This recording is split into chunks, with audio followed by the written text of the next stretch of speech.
Selamat malam semuanya. Minggu ini kita akan melanjutkan sedikit tentang persampahan. Minggu lalu kita sampai di pembahasan sub bahan kajiannya karakteristik sampah, tapi belum semua di karakteristik sampah ini. Merefresh sedikit, di minggu lalu kita belajar itu sudah pada karakteristik fisik ya. Selanjutnya kita lanjutkan di karakteristik kimia, tapi karakteristik kimia ini belum selesai. Kita baru sampai di proximate analysis, yaitu uji kelembaban, uji kadar volatil, uji kadar fixed karbon pada sampah ya, uji abu, kadar abu, sampai sini ya. Nah, minggu ini kita lanjutkan pada ultimate analysis. Di ultimate analysis ini terbagi nanti. Jadi kita mau uji, yang kita mau uji itu unsur C, H, U, N, jadi unsur-unsur yang ada di dalam sampah tersebut. Sampah tersebut tuh komponen penyusunnya itu apa aja gitu. Nah, nanti C per N ini kaitannya dengan pembuatan kompos. Itu dilihat dari berapa kadar C per N-nya untuk standar kompos yang baik itu. Terus selanjutnya ada kandungan energi. Jadi sampah itu kan bisa menjadi sumber energi juga tuh. Nah, nanti prosesnya gimana kita belajar di sini. Lalu selanjutnya untuk karakteristik biologi, di sini biodegradabilitas komponen organik, bau, dan lalat. Ini kemarin udah kita singgung juga ya, jadi kali ini kita langsung aja masuk ke materi. Oke, kita mulai dari ultimate analysis. Jadi karakteristik ini tuh kenapa sih harus diuji juga gitu ya? Kenapa sih kita harus tahu unsur C-nya berapa, unsur H-nya berapa, unsur O-nya berapa? Apa pentingnya sih sampah kok kita sampai harus tahu unsur-unsur yang di dalamnya itu, yang menyusun itu? Nah, kita harus tahu ini karena kita nih mau sebagai seorang teknisi lingkungan, kita itu mau mengolah sampah itu. Nah, untuk mengolah itu kita harus tahu unsur-unsur penyusun dari sampah itu apa gitu. Misal nih, ternyata unsurnya mengandung senyawa-senyawa yang kompleks. Maka pengolahannya kira-kira bisa nggak pakai composting? Yang composting itu kan kalau kalian tahu kan pembusukan sampah oleh mikroorganisme ya. Nah, kira-kira bisa nggak kalau misalnya senyawanya kompleks, terus diolah pakai teknologi composting? Tentunya nggak bisa, karena composting kan memanfaatkan mikroorganisme, dan di situ yang bisa diuraikan oleh mikroorganisme adalah senyawa-senyawa yang sederhana, yang tidak kompleks. Ikatannya itu mudah terurai gitu ya. Pentingnya belajar karakteristik, gambarannya seperti itu. Karakteristik kimia. Nah, ultimate analysis ini unsur-unsurnya ada karbon, hidrogen, oksigen, nitrogen, sulfur yang tadi ya. Dan dari nilai karbon ini nanti yang diketahui, misal kalian udah uji kadar karbonnya sekian, N-nya sekian, nah nanti kita bisa cari rasio C per N-nya. Ini nanti berkaitan dengan composting gitu. Nah, rasio C per N menunjukkan kandungan nitrogen pada akhir proses dekomposisi yang terjadi, proses penguraian yang terjadi ya. Jadi ketika sampahnya itu sudah menjadi kompos, artinya sampah yang misal kalian melakukan composting dari sampah dapur, sayuran kalian composting gitu ya.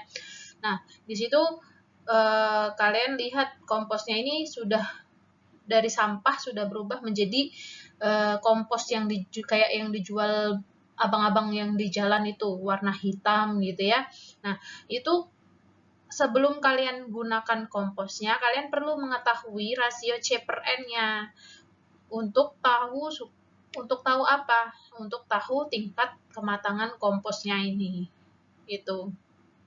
Nah, berapa yang terbaik rasio C per N-nya ini untuk kompos? Nah, di sini di Coblan Agus ini dia mengatakan C per N dari penelitiannya, C per N yang baik ya, yang baik untuk kompos itu sekitar 25, rasionya 25 sampai 50 gitu. Sorry, jadi ini C/N ini C/N bahan baku, bukan C/N untuk kompos yang sudah matang gitu ya. Karena ini dijelaskan kriteria desain rasio C/N bahan baku untuk kompos adalah 25 sampai 50. Jadi dari misal sampah sayur tadi kalian ujikan kadar C-nya berapa, kadar N-nya berapa, terus kalian rasiokan dari sampah sayur tadi C/N-nya yang udah ketemu di laboratorium.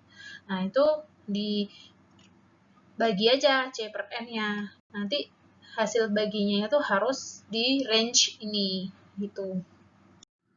Cara pengujian C sama N-nya sampah itu sebenarnya juga sama kayak pengujian. Jadi SNI yang kalian baca, SNI yang kalian pernah lihat, itu tuh dia berlaku untuk semua parameter. Maksudnya gini, itu juga berlaku di air, itu juga berlaku di udara, itu juga berlaku di sampah. Tapi perlakuan di awalnya aja yang beda. Jadi contoh nih, kalau air kan kita sampling langsung kita uji. Nah, kalau sampah kita sampling habis itu kita tumbuk dulu, kita keringkan dulu, kita hilangkan dulu kadar airnya. Habis itu kita lakukan perlakuan khusus ya sesuai petunjuk yang udah pernah melakukan itu kan ada biasanya kan panduannya gitu. Ditumbuk gitu ya, dihaluskan, habis itu baru nanti dilarutkan dengan senyawa-senyawa atau reagen-reagen yang ada di SNI tersebut. Contoh kemarin kalian uji N-amonia, SNI-nya kayak gini, uji nitrat, SNI-nya kayak gini. Tapi ini kan tanah nih ceritanya. Sampah kan. Nah, sampah itu kan dia cukup menguji N secara total, tidak N satu per satu. Kalau air kemarin N amonia, N nitrat, gitu ya, N nitrit gitu. Nah, ini cukup N. Nah, cara menguji N itu, N total, itu kita bisa pakai prinsip uji titrasi Kedal. Jadi prinsipnya itu kita pakai labu, nama labunya itu labu Kedal, dia didestilasi dulu, habis itu dititrasi. Ini untuk uji total nitrogen. Nanti sebenarnya di air pun kalian juga bisa menguji total N dengan prinsip labu Kedal tersebut, titrasi labu Kedal tersebut gitu ya.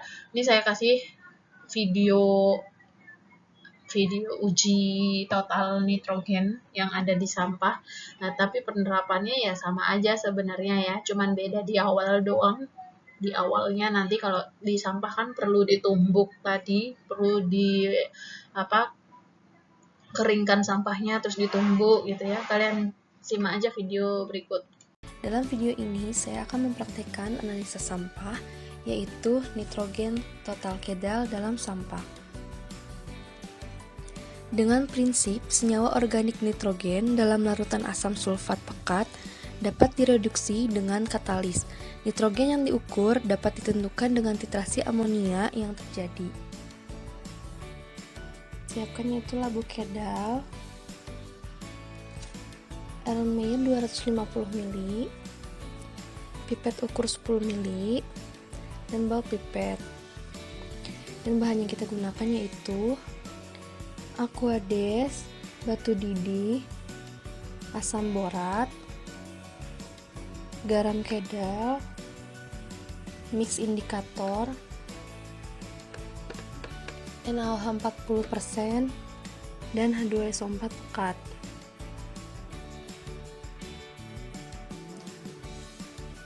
Tahapan yang pertama yaitu timbang 1 gram sampel hasil penetapan kadar air dan timbang 15 gram garam Kedal.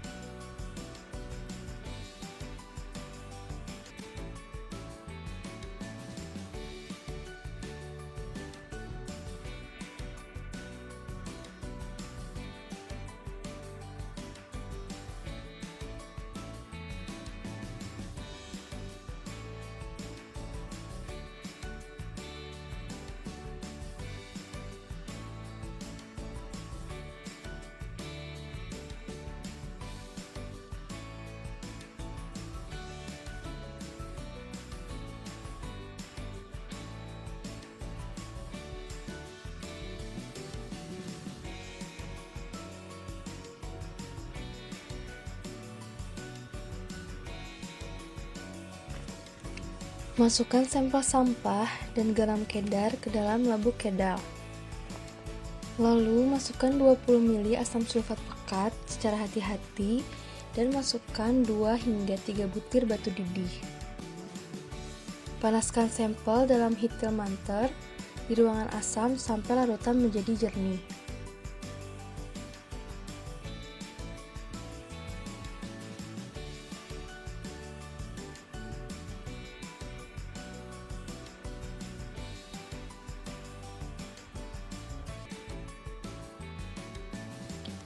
Panaskan sampel kurang lebih 2 hingga 3 jam sehingga larutan menjadi jernih, berwarna hijau atau biru.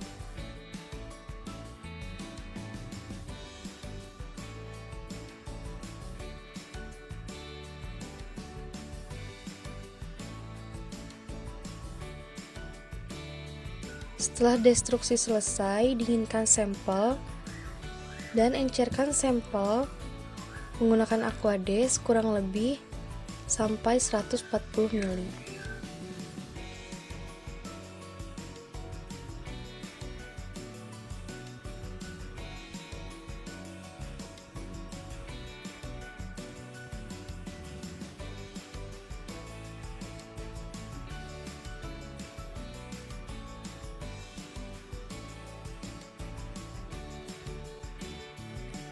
Lalu tambahkan 40 ml NaOH 50%.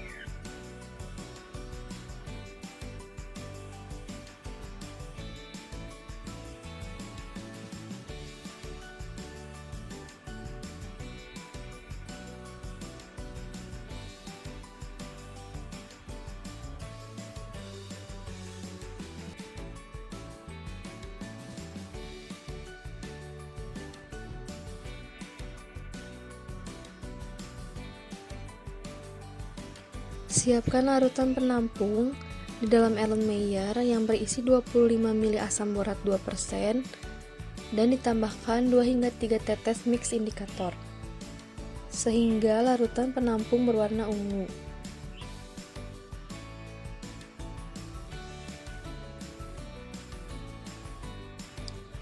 Masukkan sampel yang telah ditambahkan NaOH ke dalam labu destilasi. Lalu rangkai alat destilasi. Pastikan saluran air berjalan dengan lancar. Lalu pasang Erlenmeyer yang telah diisi larutan penampung pada bagian penampung. Lanjutkan proses destilasi sampai asam borat berwarna hijau muda dan destilasi dilanjutkan sampai volume sejumlah 100 ml.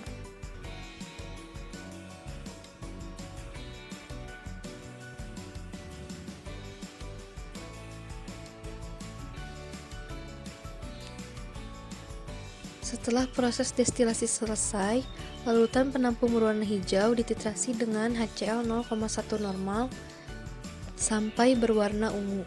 Lalu catat hasilnya.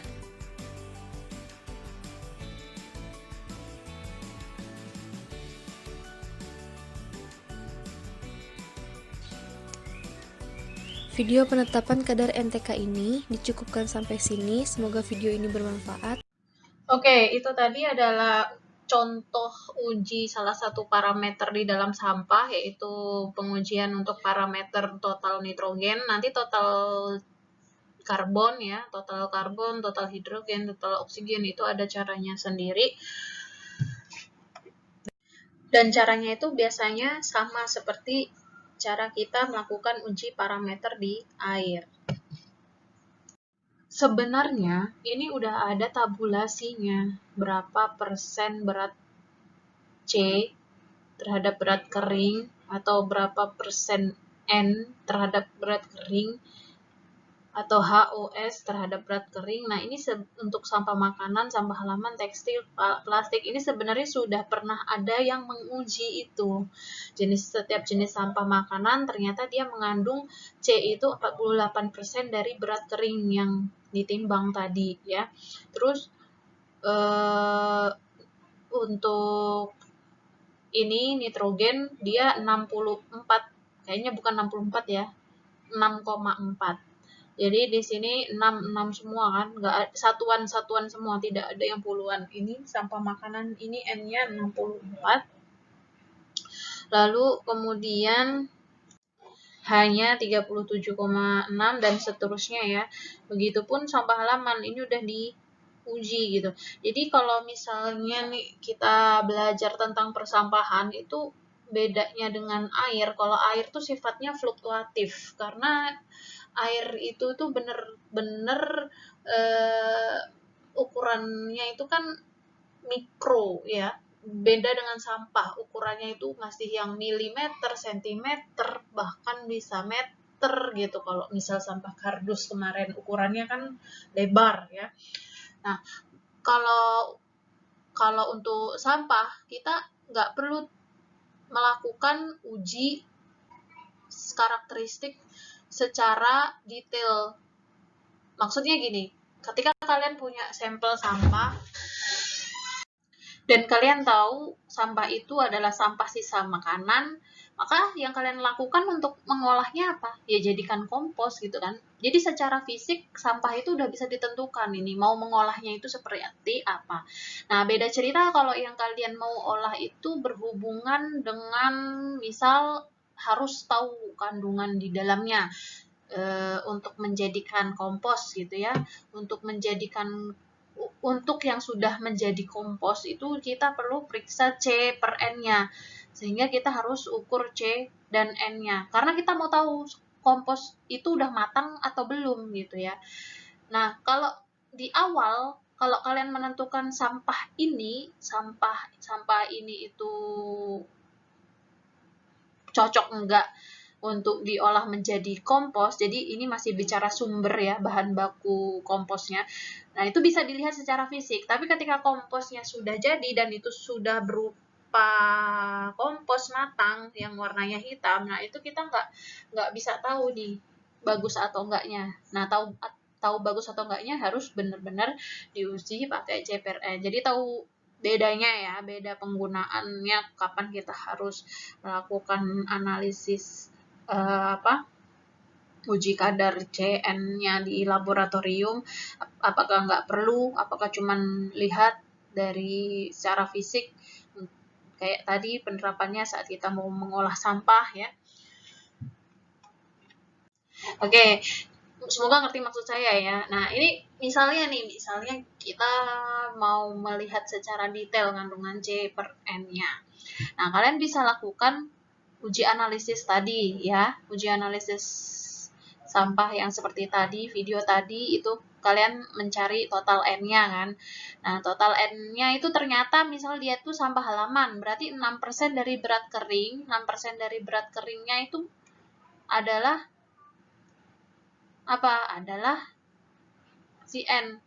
Ini misalkan ini hasil sampah kalian, sampah halaman, terus ini hasil uji labnya. Misal sampah kalian tadi punya berat berapa gram? 1 gram. Berarti 1 gram ini terdiri dari C-nya berapa? Nah, C-nya berarti kan ini 47,8% kalau dia sampah halaman ya. Tadi kayaknya kan dia rumput, berarti sampah halaman.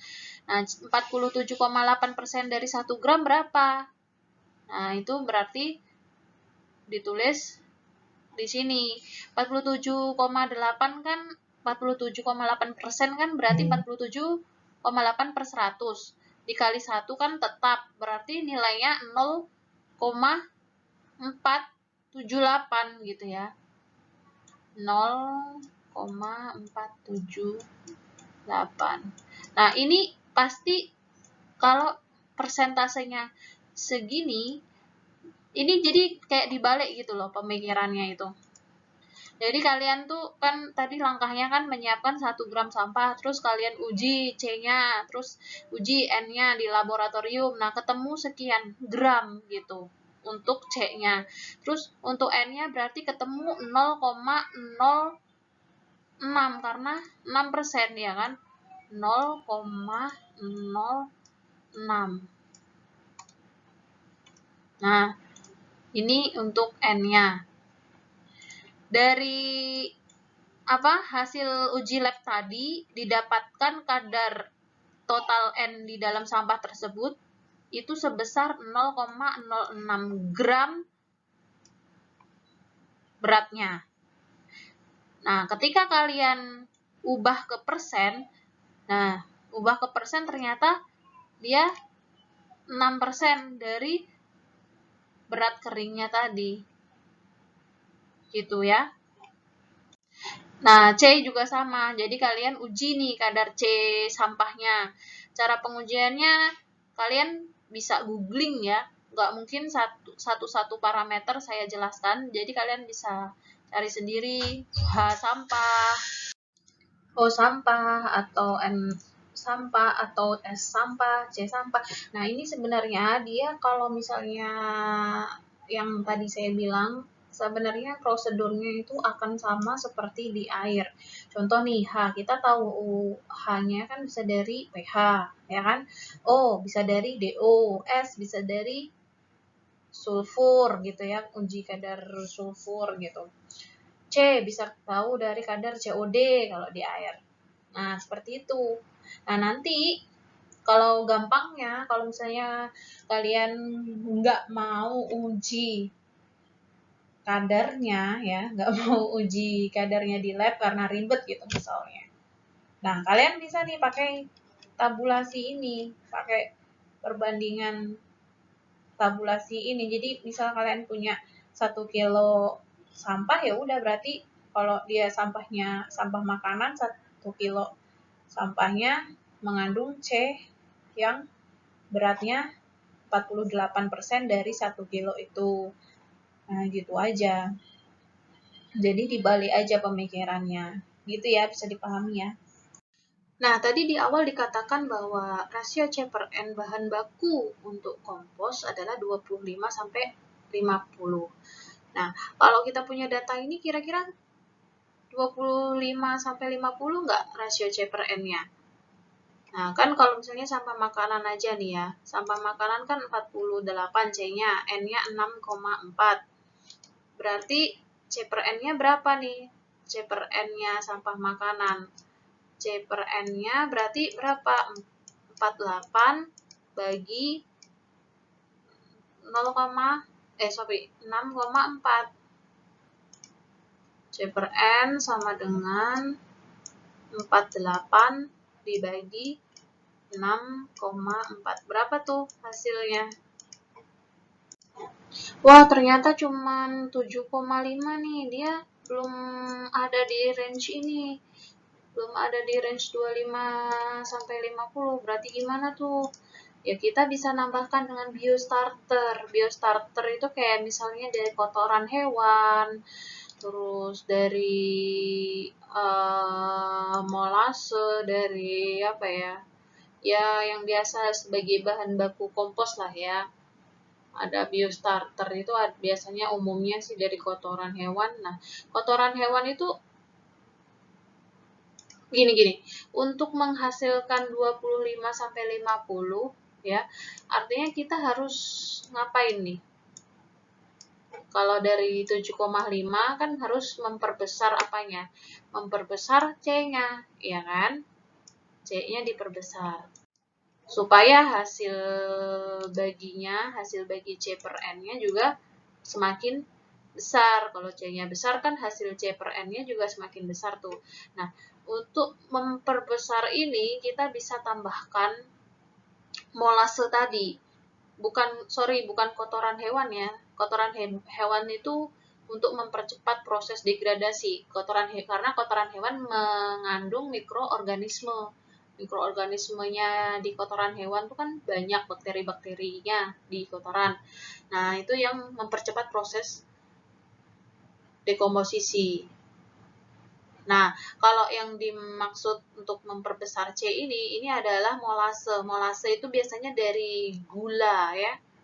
Dia terbuat dari fermentasi gula. Biasanya di vihara itu dia bikin tuh molase yang dari gula, terus kulit jeruk, terus sampah-sampah dapur itu. Nah, itu bisa untuk memperbesar nilai C pada sampah. Bisa dimengerti ya. Nah, ketika udah mencapai 25 sampai 50 range dari C per N-nya, nah dia bagus tuh untuk bahan baku kompos. Nah, nanti ketika kompos itu sudah matang, misal waktu composting tuh 30 hari ya. 30 hari itu sampah udah berubah menjadi kompos serbu hitam ya. Nah, itu dia rasio C per N-nya ini akan turun. Ya. Rasio C per N yang turun itu kan berarti C-nya ini semakin kecil. C per N turun ini kan berarti antara C-nya makin kecil atau N-nya yang makin besar, gitu kan? Artinya di sini terjadi penguraian dong kalau C-nya makin kecil dan N-nya makin besar. Karena senyawa itu kan C, H, O, N gitu ya. Ketika C-nya ini yang terukur, kan ini organik karbon organik ya. Senyawa organik yang minimal C dan H. Nah, ketika dia karbon organiknya CH-nya ini menurun, artinya sampah ini udah mengalami penguraian. Dan N-nya ini meningkat, N-nya ini lepas dari ikatan CHO ini. Dari ikatan senyawanya ini N-nya lepas sehingga di sampah terdeteksi N-nya meningkat. Ketika C-nya turun, N-nya meningkat. Inilah kompos menjadi matang. Artinya siap untuk dipanen komposnya. Paham ya? Nah, ini ada latihan soal. Silakan kalian kerjakan dan ini dikumpulnya 1 minggu sebelum perkuliahan dimulai. Di sini kalian diminta untuk menghitung kadar CnHOS pada sampah halaman. Dan di sini diketahui berat keringnya 8 gram. Tapi ini kalian kerjakannya sesuai dengan NIM kalian ya. 8 gramnya dirubah sesuai NIM kalian, NIM akhir kalian. Nah, ini diketahui juga kalian bisa menggunakan data persen komposisi sampah halamannya pada tabel sebelumnya. Bisa ya, hitung ya kadar berapa gram CnHO-nya. Nah, ini latihan soal nomor 1, nanti kayaknya bakal ada latihan soal lagi di belakang. Selanjutnya kita belajar karakteristik sampah untuk kandungan energi. Jadi kandungan energi itu bisa diperoleh sebenarnya dari sampah. Jadi sampah ini bisa dibuat briket. Briket itu sebenarnya adalah karbon ya, karbon yang dipadatkan, karbon yang dibentuk kayak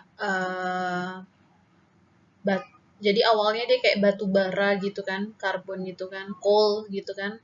Nah, itu dipadatkan jadi kayak arang gitulah ya. Tapi kalau arang kan dia bukan dari serbuk. Dia memang dari masih berupa bongkahan gitu ya, kayak arang hasil pembakaran serabut kelapa gitu ya. Nah, kalau ini kan dia udah berupa serbuk, bener-bener karbon gitu. Nah, untuk diperjualbelikan karbon aktif namanya, dia dari serbuk itu diubah menjadi padatan gitu ya. Nah, dari karbon itu, dari briket tadi yang sudah dibuat, sampah yang sudah dibakar ya, sehingga menjadi karbon, uji fix karbon itu loh ya. Dari situ kita bisa tahu berapa nilai kalorimeternya. Nah, kalorimeter ini kita menggunakan alat yang namanya kalorimeter tuh kayak gini. Nah, nanti kalau kalian mau tahu cara penggunaannya, kalian bisa googling sendiri. Saya nggak tampilkan di sini, nanti terlalu panjang durasi video kita. Banyak ya, kalian searching aja di YouTube kalorimeter gitu, nanti muncul cara penggunaannya. Nah, terus nanti hasilnya itu kan akan terbaca ya. Hasilnya berupa apa? hasilnya berupa nilai kalor, nilai panas dari si sampel yang kita masukkan ke dalam kalorimeter itu. Nah, nanti kalian bisa dengan gini. Jadi kalau misalnya nih kalian punya sampel yang sampahnya itu sampah halaman, satunya sampah dapur gitu ya. Kalian bandingkan nih nilai kalornya dari kedua jenis sampah tersebut. Nah, kalian bisa pakai berat kering ya, berat kering si sampah, atau bisa juga dengan ini yang material bebas abu dengan basis berat kering. Jadi kalau di sini intinya itu ya, di sini kalau kalian pakai rumus ini kalian harus tahu data persen kelembabannya. Jadi uji kelembaban harus kalian lakukan. Tapi kalau yang di persamaan rumus ini kalian harus tahu persen abunya juga. Bedanya itu aja. Tapi bisa pakai salah satu aja ya yang kalian mau pakai untuk menentukan kandungan energinya. Nah, BTU per LB ini adalah satuan dari energi tersebut. BTU British Thermal Unit. Thermal itu panas ya. British itu satuan Inggris di Inggris. British Thermal Unit. LB pound. Pound itu satuan berat. Jadi BTU per LB ini satuan yang biasa digunakan di negara Inggris kan dia. Karena memang alat yang kita gunakan kan alat keluaran sana, jadi satuannya ya sana gitu.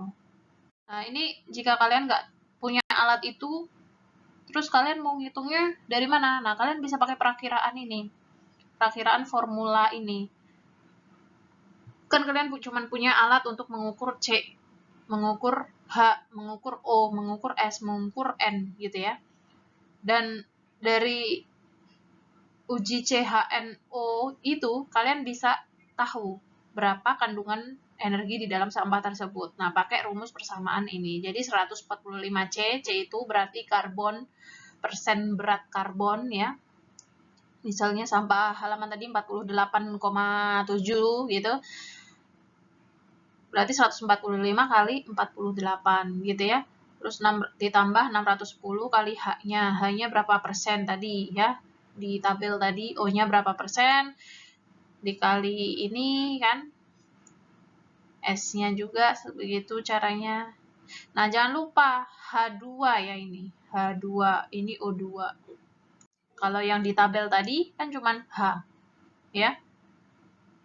Kalau gini di rumus ini, dia ada H2.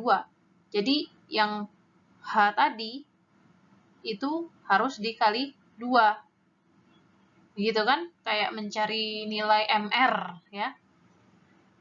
Nilai MR di suatu senyawa, di suatu persamaan reaksi. Nah, kalian kan berempat nih, coba ya kalian hitung berapa BTU per LB, berapa kandungan energi di dalam sampah ini. Nah, untuk absen 1 kalian kerjakan ini, ya, kalau misalnya persentasenya ini, ya, jadi NIM 1 kalian cari kandungan energi dari sampah makanan. Jadi persentasenya kan kalian udah tahu nih, ini. Terus NIM 2 sampah halaman, NIM 3 sampah tekstil, NIM 4 sampah kertas yang lengkap datanya, sampah kertas ya. Ini 3,4 ya sampah halaman, bukan 34 puluhan. Ini 6,4, ini 3,4 gitu ya. Nah, ini beberapa kandungan energi dari berbagai jenis sampah. Di sini ada ST, SK, SKBA. Apa itu? ST adalah sampah terkumpul. Jadi, kalau misalnya sampah itu dibiarkan begitu saja gitu ya. Terus kalau sampah kering, SK, ini sampah kering artinya sampah itu tidak dibiarkan gitu saja, tapi dia dibuat menjadi kering. Nah, kalau SKBA ini sampah kering bebas abu. Jadi selain kering, dia juga bebas abu. Artinya dia benar-benar yang habis dari berat kering itu dipanaskan lagi, abunya dihilangkan sehingga tinggal karbon gitu ya. Nah, artinya ini sebenarnya ini urutan juga nih. Awalnya dia dari sampah biasa, terus sampah kering, terus sampah yang dijadikan karbon. Itu semakin dia tinggi, semakin lama proses pemanasannya. Kan ini dipanaskan ya, dari sampah terkumpul kan dipanaskan jadi sampah kering, terus dipanaskan pakai suhu yang lebih tinggi lagi menjadi wujudnya menjadi karbon. Semakin lama proses pemanasan itu dia menghasilkan kandungan energi yang semakin besar pula. Bisa dipahami ya. Nah, terus dari berbagai jenis ini kira-kira apa nih yang paling tinggi? Ternyata yang paling tinggi plastik loh. Nah, maka dari itu plastik ini sangat potensial untuk dijadikan pengganti energi. Energi yang selama ini kita pakai itu kan biasanya apa? Batu bara, terus bahan bakar minyak gitu ya. Kalian tahu nggak plastik itu bisa jadi bahan bakar minyak? Dari proses apa kira-kira? Ada yang tahu nggak ya kira-kira? Dari proses pirolisis. Pirolisis itu adalah pembakaran plastik yang dilakukan tanpa menggunakan oksigen di dalamnya. Nah, kalau kalian tahu proses pengolahan sampah itu kan ada pirolisis. Terus yang tadi saya jelaskan pirolisis ya. Ada lagi insenerator. Insenerator itu pembakaran sampah, tapi justru kebalikan dari pirolisis. Dia menggunakan oksigen berlebih. Nah, keuntungannya kalau insenerator itu dia menghasilkan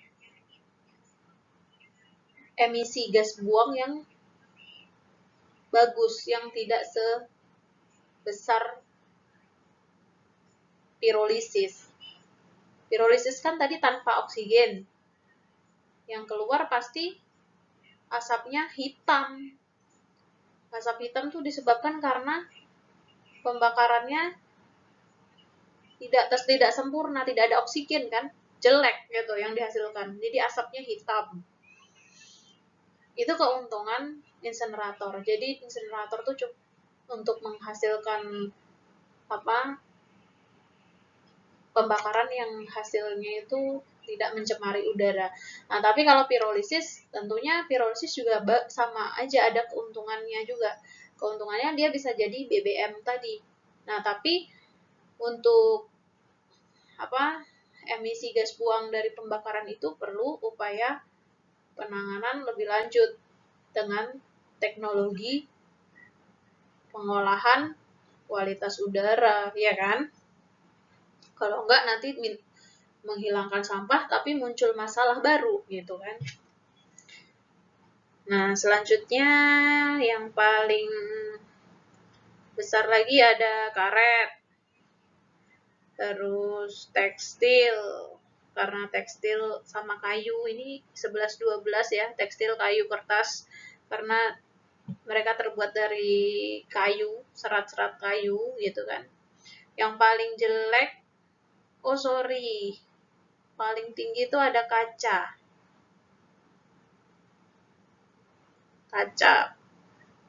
Kalau sampah domestik ini dia gabungan ya. Total gabungan. Bukan gabungan ini rata-rata. Kok saya jadi salah kaprah. Kaca enggak ya? Kaca ini enggak. Kaca enggak tinggi. Bahkan dia susah, tidak bisa dibakar karena dia bukan organik. Dibakar aja susah, boro-boro jadi kandungan energi. Padahal kandungan energi itu kan butuh pembakaran. Mesin bisa bergerak karena ada energi. Energi dihasilkan dari pembakaran mesin itu, gitu kan. Nah, sama nih. Yang paling gede jadi yang tadi ya, plastik, terus karet naik. Kalau sisa makanan sama ini kecil karena dia kadar airnya tinggi. Cocoknya composting, bukan untuk energi. Gitu ya. Selanjutnya ada karakteristik biologi sampah. Ini gunanya biasanya untuk sampah-sampah yang jenisnya organik. Nah, tapi jenis organik itu kecuali untuk plastik, karet dan kulit karena memang susah untuk terurai.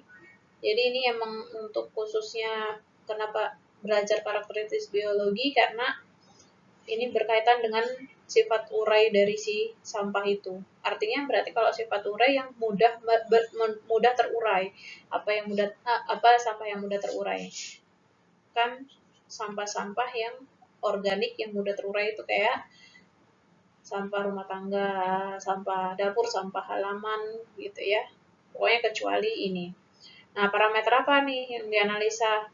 Ada parameter-parameter ini. Kenapa parameter-parameter ini yang diperiksa? Karena parameter-parameter ini itu adalah parameter yang kompleks. Jadi ketika kita mau menguraikan sampah, awalnya gini, tiba-tiba kan jadi gini. Dan pasti ada yang hilang gitu kan, terurai gitu, karena terurai ini ada senyawa yang hilang. Nah, kenapa ini diperiksa? Karena ini adalah parameter-parameter yang kompleks sehingga dia susah untuk dihilangkan. Jadi sebagai acuan gitu parameter ini itu.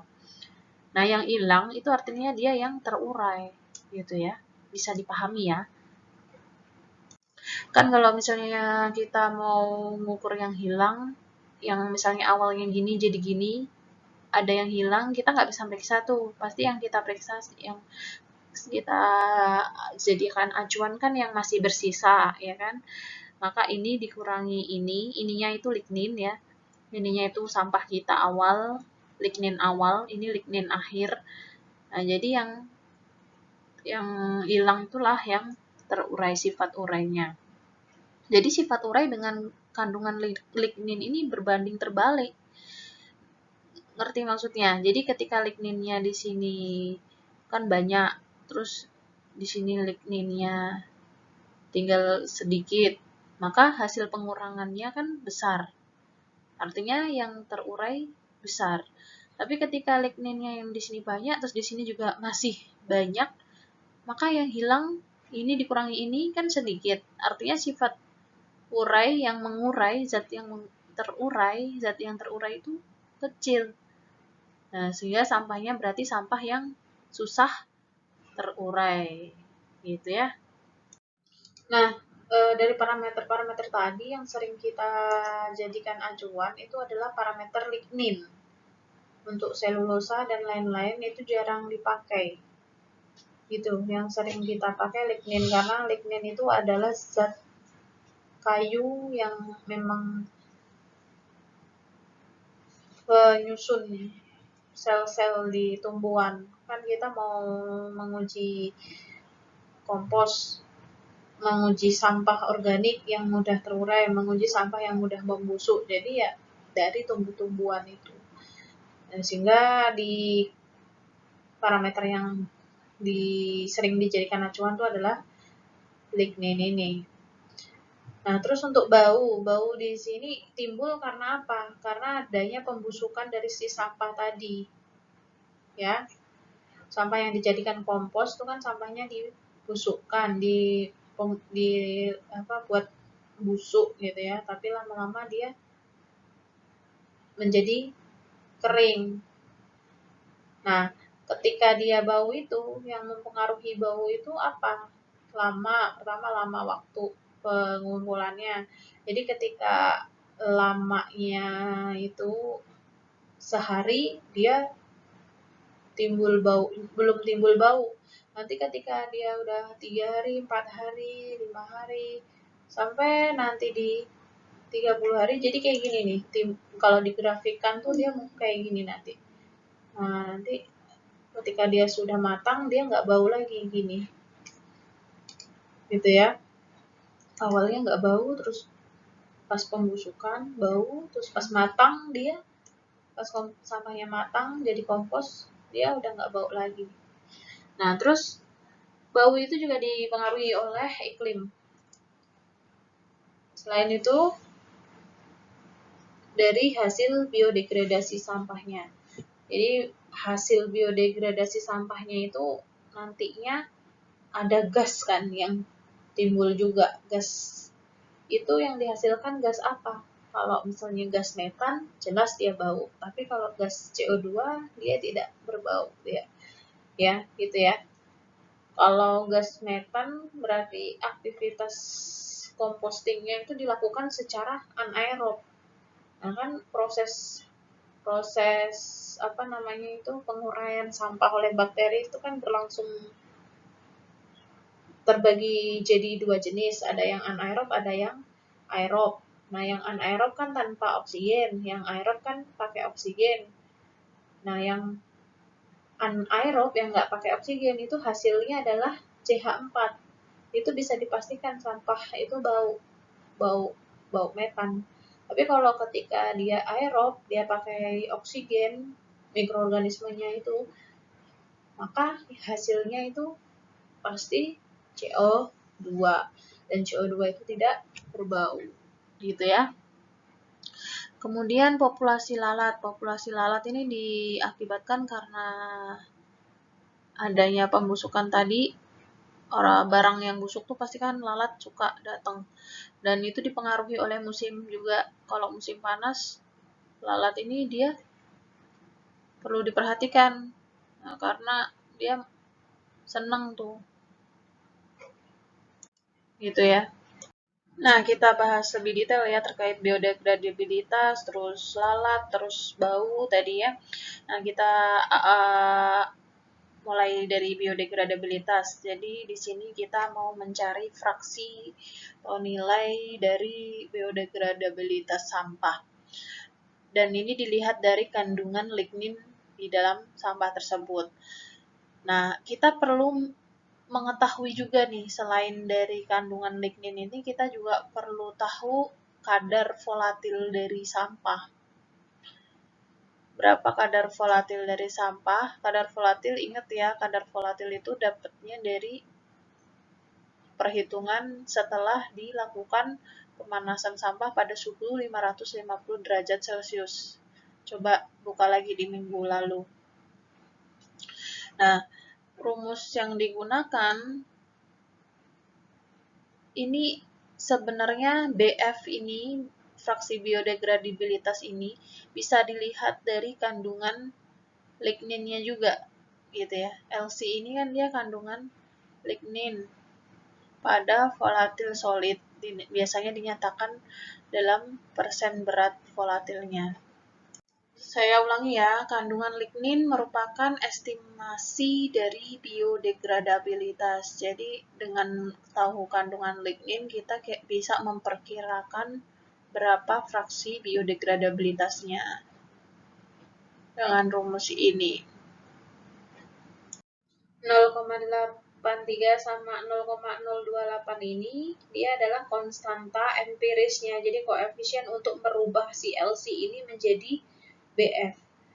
Nah, LC-nya tadi adalah kandungan lignin pada volatil solid. Biasanya dinyatakan dalam persen berat. Jadi di dalam kandungan volatil itu ada kandungan ligninnya gitu.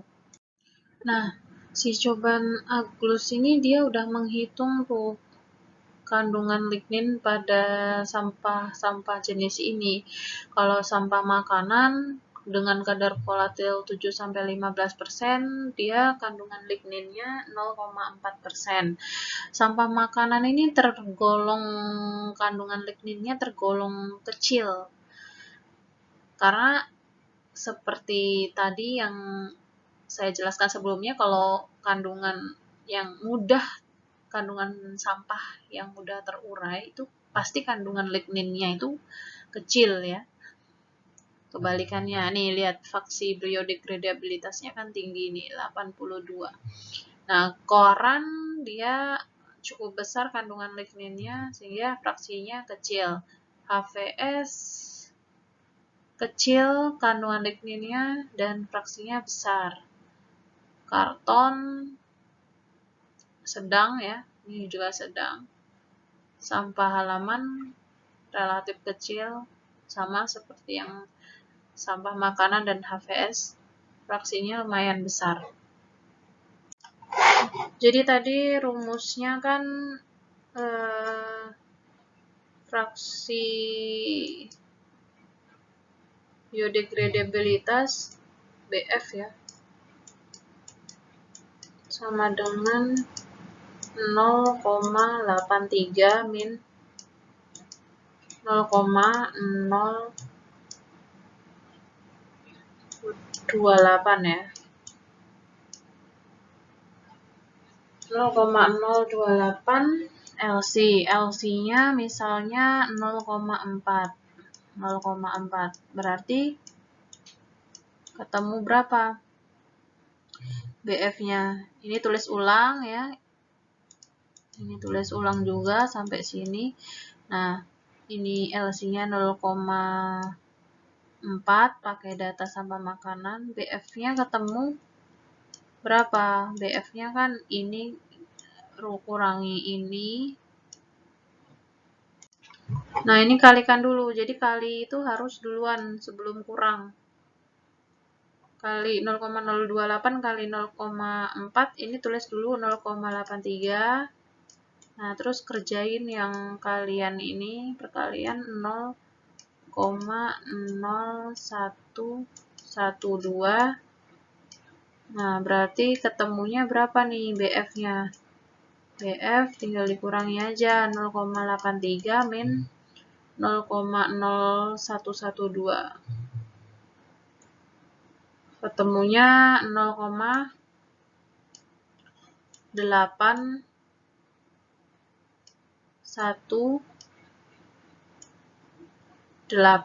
Nah, 0,818 dirubah ke persen,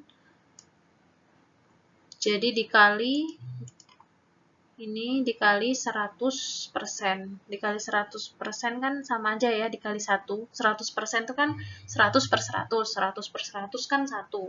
Dikali 100% berarti ini komanya mundur 2 kan.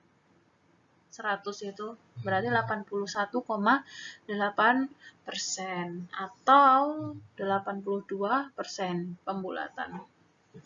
Nah, melihat dari fraksi biodegradabilitas tadi, si Coblena-Glus ini dia menyimpulkan nih bahwa untuk kriteria sampah yang cepat terurai itu ada sampah makanan, ada koran, ada kertas HVS, dan kertas karton.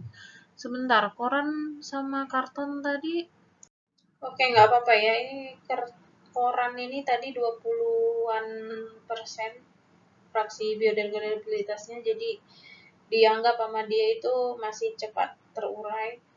Dan kalau dia nggak punya nilai BF sama sekali, itu dia masuknya ke sini, kayak tekstil, karet, tadi kan susah terurai senyawa komponen-komponen penyusunnya.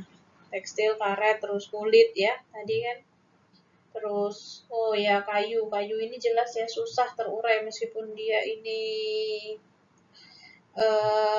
organik dari tumbuh-tumbuhan, tapi dia ini kayu ini punya lignin yang sangat besar, sehingga dia termasuk yang susah untuk diuraikan. Nah, untuk sampah halaman ini dilihat dulu nih, dia daun atau batang. Nah, kalau daun, nah dia dianggap mudah terurai, masuk di sini B. Tapi kalau dia kayu, ya, batang, dia termasuk kayu kan. Kayu ini dia masuk yang susah terurai. Jadi nanti ketika kalian composting, yang bisa kalian composting itu yang paling cepat itu adalah sampah makanan. Kalian lihat dari fraksi biodegradabilitasnya tadi. Setelah itu kalau saya ya, itu daun ya. Koran ini tuh memang dia punya nilai BF yang tinggi ya, yang ada nilai BF yang cukup gitu ya, tapi menurut saya yang paling pas untuk composting itu sumber sampahnya dari makanan dan daun ini aja. Nah, terus ini kayak gitu ya. Ini untuk plastik dan lain-lain ya selain yang disebutkan di sini itu dia dianggapnya non biodegradable. Ini untuk bau ya, kalian bisa baca sendiri nih. Ini jadi gas metan ya tadi ya yang ditimbulkan kan bau itu ditimbulkan karena adanya gas metan. Terus ini bau ini berasal dari dekomposisi tadi yang saya jelaskan, anaerob ya, anaerob. Bau ini dari anaerob tadi sudah saya jelaskan sebelumnya.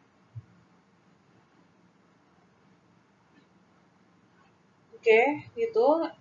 Ini sulfida ini dia juga cukup bau.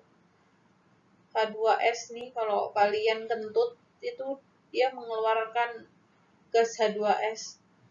Jadi itulah mengapa kentut bau ya, karena dia memang mengandung sulfida di dalamnya. Nah, untuk menguji bau ya, kalian gampang sih, cuman disuruh mencium aja gitu. Ini mencium pakai hidung manusia. Nah, nanti itu ada beberapa orang gitu ya, kayak yang mencium itu nanti ada beberapa orang disuruh nyium, ini baunya ini lebih kemana gitu. Nanti dari orang-orang itu dirata-ratakan biasanya gitu. Nah, terus untuk baku tingkat kebauan ini diatur nih dalam Kepmen LH nomor 50 tahun 96. Di sana parameter yang ada itu hanya amonia, metil merkaptan, hidrogen sulfida, dan stirena. Karena ini memang yang khas gitu baunya ya. Bisa dicium gitu, bisa diketahui baunya. Lebih condong kemana. Jadi misal ini ada orang nyium sampah ini, oh ini mengandung gas amonia, oh ini mengandung gas sulfida gitu. Ditulis sama dia. Gitu. Jadi sebelumnya orang-orang ini dikasih tahu dulu. Sebelum nyium sampah, dia dikasih tahu dulu. Nanti kalau baunya kayak ini, misalnya yang dikasih itu gas amonia, nanti kalau baunya kayak gini, nanti kamu tulis ya gas amonia, gitu. Nanti kalau baunya kayak gini, kamu tulis ya ini gas hidrogen sulfida. Nah, udah dia dikasih tahu nih pengenalan ya untuk aroma-aroma dari si parameter-parameter ini. Habis itu dia baru tuh nyium si sampahnya, si sampel sampahnya ini gitu. Jadi dicocokin sama dia. Nah, selanjutnya lalat ya. Kalau lalat kalian ini baca di Kepmenkes Republik Indonesia nomor ini tahun ini. Di situ ada apa ya? Ada cara pengujian lalat. Jadi kita mau tahu di lokasi composting kita itu berapa lalat yang masuk. Nah, itu kita bisa pakai metode ini. Jadi dia dibikin blok gitu 100 kali 100. Nanti dia hitung dalam waktu 30 detik. Ini di blok 100 kali 100 ini tuh ada berapa lalat yang masuk di dalam blok ini gitu. Biar lebih jelas kalian bisa cek langsung aja ya di Kepmenkes ini. Nah, ini adalah lama waktu perkembangbiakan si lalat mulai dari telur sampai dia berubah menjadi pupa. Ini kurang lebih membutuhkan waktu 9 sampai 11 hari. Jadi kalau mau menguji ya hari ke-1 misal kalian uji hari ke-11 kalian uji, nanti hari ke-22 kalian uji lagi kayak gitu ya, sesuai perkembangan dari si lalat ini. Nah, ini contoh pengujian di lapangan. Jadi disediakan area blok gitu ya, 100 kali 100 ukurannya, diletakkan gitu aja di dalam tempat yang mau kita uji kadar lalatnya berapa. Terus dalam waktu 30 detik Nah, kita angkat nih, ya kita hitung berapa lalat yang terkumpul. Oke, gitu aja ya kuliah hari ini. Jangan lupa tugasnya dikerjakan. Selamat malam semua, terima kasih.